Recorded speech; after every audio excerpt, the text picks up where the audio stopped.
சிவதந்தை ஞான வைரத்துளிகள். இனிமையான குழந்தைகளே, பெரிய பெரிய இடங்களில் பெரிய பெரிய சென்டர் திறவுங்கள். சேவையை அதிகரிப்பதற்காக திட்டம் தீட்டுங்கள். அனைவருக்கும் சத்கதி அளிக்கும் வள்ளலான தந்தை சுயம் வந்து கற்பிக்கிறார் என்பது எல்லாவற்றையும் விட பெரிய அதிசயமாகும். மிகச்சரியான விதத்தில் சிவபாபா கற்பிக்கிறார். ஆத்மா ஒன்றே ஒன்றுதான். ஆத்மா தான் தனது தந்தையை நினைவு செய்ய வேண்டி உள்ளது. இதில் எந்த ஒரு கடினமான விஷயமும் இல்லை. முக்கியமான விஷயமே கீதையின் பகவானினுடையது. இதன் மீது வெற்றி அடைந்து விட்டீர்கள் என்றால் போதும். கீதைதான் அனைத்து சாஸ்திரங்களுக்கும் தாயாக சிரோமணியாக உள்ளது. அது பகவானால் கூறப்பட்டது. குழந்தைகளுக்கு பரந்த உள்ளம் இருந்தால்தான் சேவையில் விருத்தி ஆகும். எந்த காரியம் செய்தாலும் பரந்த உள்ளத்துடன் செய்யுங்கள். எந்த ஒரு சுபமான காரியத்தையும் தானாகவே முன்வந்து செய்வது மிகவும் நல்லது ஆகும். பாபா ஆலோசனை தருகிறார். மிகுந்த எச்சரிக்கையும் வேண்டும். மாயை மீது வெற்றியடைய வேண்டும். மிகவும் உயர்ந்த பதவி ஆகும். கடைசியில ரிசல்ட் வெளிப்படும் பொழுது யார் நிறைய மதிப்பெண்களுடன் தேர்ச்சி அடைகிறார்களோ அவர்களுக்கு குஷியும் இருக்கும். கடைசியில் சாட்சாத்காரம், அதாவது காட்சிகள் தெரிதல் அனைவருக்கும் ஏற்படும் அல்லவா?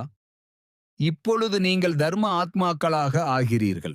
நெருப்பு பிடிக்கும் பொழுது தூய்மையாக ஆகிறது. கெட்டுவிட்ட பொருளை நெருப்பில் போட்டு தூய்மைப்படுத்துகிறார்கள்.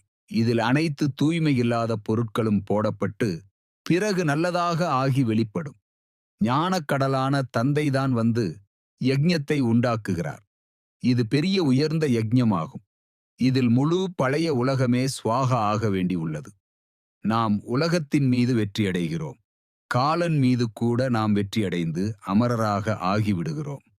பகவான் நமக்கு கற்பிக்கிறார் என்ற பெருமிதம் குழந்தைகளாகிய உங்களுக்கு இருக்க வேண்டும். நரனிலிருந்து நாராயணராக வேண்டும் என்ற லட்சியம் நோக்கம் முன்னாலேயே உள்ளது.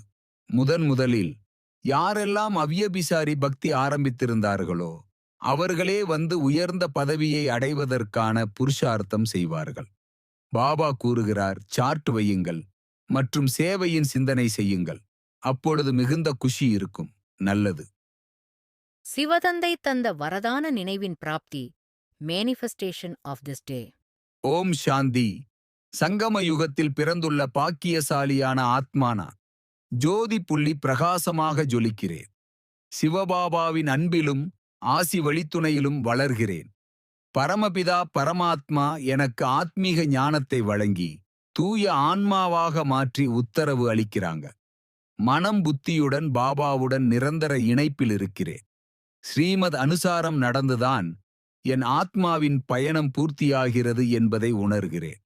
பாபாவின் வரதானத்தை அடிப்படையாகக் கொண்டு நான் தெய்வீக குணங்களையும் திறன்களையும் என்னுள் நிரம்ப பண்ணுகிறேன். பாபாவுடன் உரையாடி மடியில் ஊஞ்சலாடும் பேரானந்தத்ததில் மிதக்கிறேன். பாபாவின் புதிய வரதானத்தை நினைவுபடுத்துகிறேன். சர்வ கர்மேந்திரியங்களின் கவர்ச்சியிலிருந்து விலகி தாமரை மலராகி திவ்ய புத்தி மற்றும் தெய்வீக பார்வை பெற்ற வரதானியாகு என்று அவர் அருள்கிறார். பாபாவின் வரம் எனக்கு பெரும்பொருள். பாபா வழிகாட்டுதலில் நான் பெற்ற அனைத்தையும் உலகிற்கும் பகிர்கிறேன். அனைத்து உயிர்களுக்கும் நல்ல எண்ணங்களை அனுப்புகிறேன். பஞ்சபூதங்களுக்கும் ஆசிகளை அனுப்புகிறேன். அண்டம் முழுவதையும் நல்ல எண்ணங்களால் நிறைத்திடுகிறேன். இதுவும் பாபாவின் உத்தரவே. பிறந்தவுடனேயே பாப்தாதா எனக்கு தெய்வீக புத்தி, தெய்வீக பார்வை அளித்தார்கள். அந்த பிறந்த நாள் பரிசை நான் நினைவில் வைத்து பிரயோகிக்கிறேன். யதார்த்தமான முறையில் பயன்படுத்தி உயர்ந்த மனோநிலையை அடைகிறேன். எந்தவிதமான தேக கவர்ச்சியும் என்னை ஈர்க்க முடியாது. நான் முழுமையாக மலர்ந்த தாமரை போல் பிரபஞ்சத்தில் திகழ்கிறேன். எந்தவிதமான ஆசையும் இல்லாத நிலையிலேயே என் சக்திகளை வெளிப்படுத்துகிறேன். பாபா அளித்தது உண்மையான சக்தி. தேக சம்பந்தமான எந்த விகாரமும் என்னை கட்டுப்படுத்த முடியாது. நான் அதற்கு அப்பாற்பட்டவன். நான் என்னை அனுபவித்தபோது அந்த தாமரை நிலைதான் உண்மையில் புரிகிறது. தாமரை மலரைப் போல நான் உலகத்தில் இருக்கின்றேன். எந்த சின்ன சின்ன ஆசைகளும் என் புத்தியை மங்க செய்யாது. அனாதி நிலையை பரம்தாமில் பதிவு செய்கிறேன். அதே உறவின் மூலம் பாபாவின் சக்திகள் ஆத்மாவுக்குள் பூரணமாக நிரம்புகிறது. அந்த சக்தியால் உலகத்துக்கே நல்லதை கொடுக்கிறேன். தூய்மை, அன்பு, ஞானம் என அனைத்து மதிப்புகளை ஒருங்கிணைக்கிறேன். அந்த மதிப்புகள் எனக்கு நித்திய ஆபரணமாக இருக்கின்றன. நான் பாபாவின் குழந்தை என்பதில் பெருமை கொள்கிறேன்.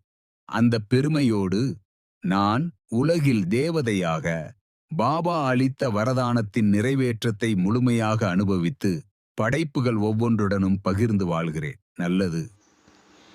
மன்மனாபவ. தன்னை ஆத்மா என உணர்ந்து ஆத்மாவின் தந்தையான பரமாத்மாவை அன்போடு நினைவு செய்தால் ஆத்மாவில் இருக்கும் 63 ஜென்மங்களின் பாவ கர்மங்கள் அழிந்து போகின்றன. ஓம் சாந்தி.